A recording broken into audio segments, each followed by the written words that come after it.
Praise the Lord.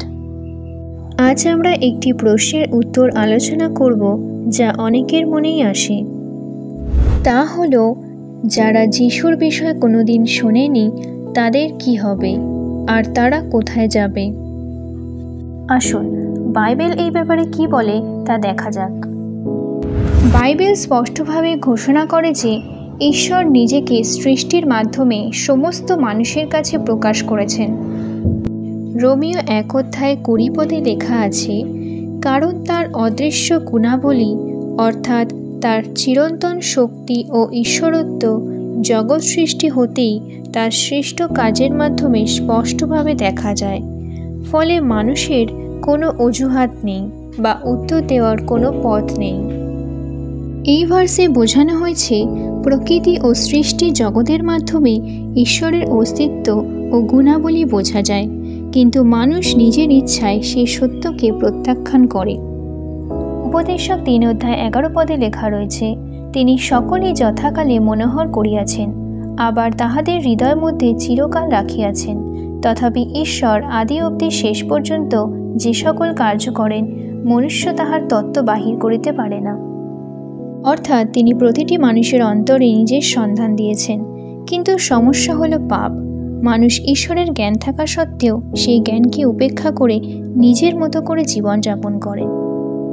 Romeo 1:20-23 আমরা দেখি, যদিও তারা ঈশ্বরকে চিনত, তবুও তাকে ঈশ্বররূপে গৌরব দেয়নি বা ধন্যবাদ জানায়নি, বরং তাদের চিন্তাভাবনা বৃথা হয়ে গিয়েছিল এবং তাদের অজ্ঞান হৃদয় অন্ধকার হয়ে পড়েছিল।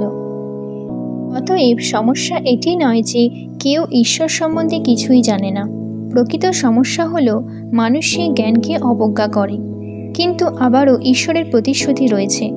দ্বিতীয় বিবরণ 4:29 বলছে, কিন্তু সেখানে থাকিয়া যদি তোমরা আপন ঈশ্বর সদাপ্রভুর অন্বেষণ করো, তবে তাহার উদ্দেশ্য পাইবে। সমস্ত হৃদয়ের সহিত ও সমস্ত প্রাণের সহিত তাহার অন্বেষণ করিলেই পাইবে। অর্থাৎ যদি কেউ সত্যিকারের অর্থে ঈশ্বরকে জানতে চায়, তবে ঈশ্বর নিজেকে তার সামনে প্রকাশ করবেন।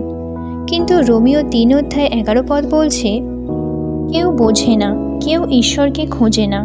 এর মানে পাপের কারণে মানুষ স্বেচ্ছায় ঈশ্বরকে এড়িয়ে চলে এবং মিথ্যা দেবতার পিছনে ছোটে। তাই যারা কখনো যিশুর নাম শোনেনি, তাদের ঈশ্বরের প্রতি দায়বদ্ধতা কি নেই? অবশ্যই আছে, কারণ ঈশ্বর নিজেকে প্রকৃতি এবং বিবেকের মাধ্যমে জানিয়ে দিয়েছেন। মানুষ সেই প্রকাশিত সত্যকে প্রত্যাখ্যান করে। তার মানে এই নয় যে আমরা বসে থাকব এবং ভাবব, যদি তারা না শুনে থাকে তবে নিশ্চয় ঈশ্বর তাদের রেহাই দেবেন। যদি আমরা এমনটি ভাবি, তাহলে মিনিস্ট্রির কাজ ও সুসমাচার প্রচারের কোনো দরকার নেই, বরং এটা একটি খুবই ভয়াবহ চিন্তা। কারণ যদি না শোনা মানেই রেহাই পেয়ে যাওয়া হয়, তাহলে কাউকে কখনো সুসমাচার না শোনানোই তো ভালো, তাতে যদি কেউ প্রত্যাখ্যান না করে। কিন্তু এটা বাইবেল বিরোধী ভাবনা। রোমিও 10:14-15 পৌল বলেছেন, তারা কিভাবে তার নাম ধরে ডাকবে যদি তারা তার প্রতি বিশ্বাস না রাখে? কিভাবে তারা বিশ্বাস করবে যদি তারা কখনো তার কথা না শোনে? কিভাবে তারা শুনবে যদি কেউ তাদেরকে না বলে? আর কেউ কিভাবে বলবে যদি না পাঠানো হয়? এখানেই আমাদের দায়িত্ব।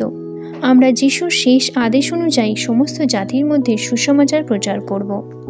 1 করন্থীয় 9:16 পৌল বলেছেন, কারণ আমি যদিও সুসমাচার প্রচার করি, তবু আমার শ্লাঘা করিবার কিছুই নাই, কেননা অবশ্য বহনীয় ভার আমার উপরে অর্পিত।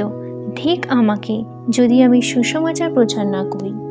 আদিপুস্তক 18:25 বলছে, সৃষ্টিকর্তা ঈশ্বর কখনো অন্যায় করেন না। সমস্ত পৃথিবীর বিচারক কি ন্যায় বিচার করবেন না? ঈশ্বর জানেন কে কোথায় জন্মেছে, কে কি শিখেছে এবং কার কাছে কি সুযোগ ছিল। যারা কখনো বাইবেল দেখেনি, ঈশ্বর তাদের ঠিক বাইবেলের মতোই বিচার করবেন না। তিনি বিবেকের আলোয় হৃদয়ের খোঁজার উপর ভিত্তি করেই বিচার করবেন। রোমিও 2:14-15 বলছে, কেননা যে পরজাতিরা কোনো ব্যবস্থা পায় নাই, তাহারা যখন স্বভাবত ব্যবস্থা অনুযায়ী আচরণ করে, তখন কোনো ব্যবস্থা না পাইলেও আপনাদের ব্যবস্থা আপনারাই হয়। যেহেতু তাহারা ব্যবস্থার কার্য আপন আপন হৃদয়ে লিখিত বলিয়া দেখায়, তাহাদের সংবেদও সঙ্গে সঙ্গে সাক্ষ্য দেয়, এবং তাহাদের নানা বিতর্ক পরস্পর হয় তাহাদিগকে দোষী করে, না হয় তাহাদের পক্ষ সমর্থন করে। যারা বাইবেল ছাড়াই বাঁচে, তাদের হৃদয় ঈশ্বরের নিয়ম লেখা আছে। তাদের বিবেক বলে দেয় কি সঠিক এবং কি ভুল। তারা যদি সেই সৎপথে চলে, ঈশ্বর তাদের উপযুক্তভাবে বিচার করেন। ঈশ্বর সত্য সন্ধানকারীদের সন্ধান করেন। প্রেরিত 10 অধ্যায়ে একজন রোমান সেনা অধিনায়কের কথা আছে। তার নাম কর্নেলিয়। তিনি যিশুর নাম জানতেন না, তবুও তিনি প্রার্থনা করতেন, দান করতেন এবং ঈশ্বরকে ভয় করতেন, এবং ঈশ্বর তার প্রার্থনার উত্তর দিলেন। একজন দূত তাকে বলল, পিতর নামে একজন লোককে ডেকে আনো, সে তোমাকে আমার আদেশের কথা বলবে। অর্থাৎ ঈশ্বর খুঁজে নেন তাদের যারা সত্য মন থেকে ঈশ্বরকে খোঁজে, ইভেন যদি তারা যিশুকে এখনও না জানে। ঈশ্বর ন্যায়বান, তিনি কাউকে অন্যায়ভাবে দণ্ড দেন না। যারা যিশুর কথা শোনেনি, তাদের হৃদয়, বিবেক এবং কাজ সব বিবেচনা করে তিনি বিচার করবেন। আর যারা সত্য মন থেকে ঈশ্বরকে খোঁজে, ঈশ্বরও তাদের খুঁজে নেন। তবে মনে রাখুন, আজ আপনি ও আমি যিশুর কথা জানি, তাই আমাদের কাছে কোনো অজুহাত নেই। আমাদের জীবনে তার কথা গ্রহণ করাই আমাদের মুক্তির একমাত্র পথ।